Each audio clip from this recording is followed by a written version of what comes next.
Let us understand the concept of total internal reflection. It is basically an extension of the refraction.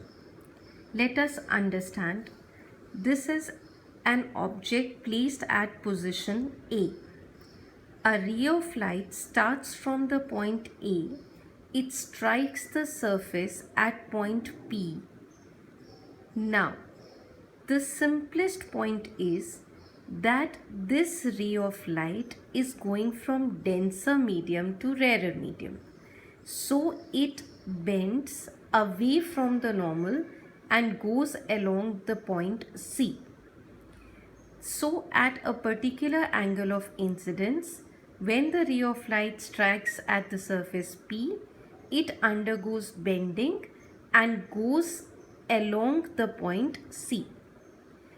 Another ray of light starts from the same point A and strikes the surface at point Q.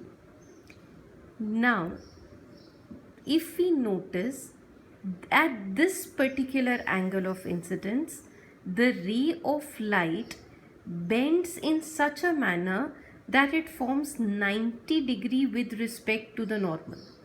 So at this particular angle of incidence, the angle of refraction becomes 90 degree.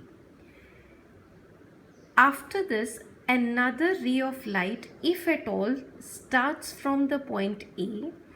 This angle of incidence happens to be even greater than this angle. Now already the ray of light bent, it might have bent more, and finally the light ray has reached the 90 degree angle. Now if at all it bends more, then it would come back into the same medium, that is the denser medium. So this at this particular angle of incidence, the ray of light bent more than 90 degree.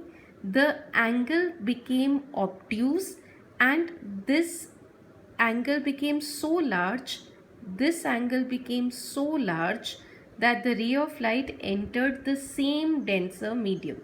This is known as the concept of total internal reflection. This particular angle of incidence at which the angle of refraction becomes 90 degree, the refracted ray goes at 90 degree, is known as critical angle. It is known as critical angle. For total internal reflection,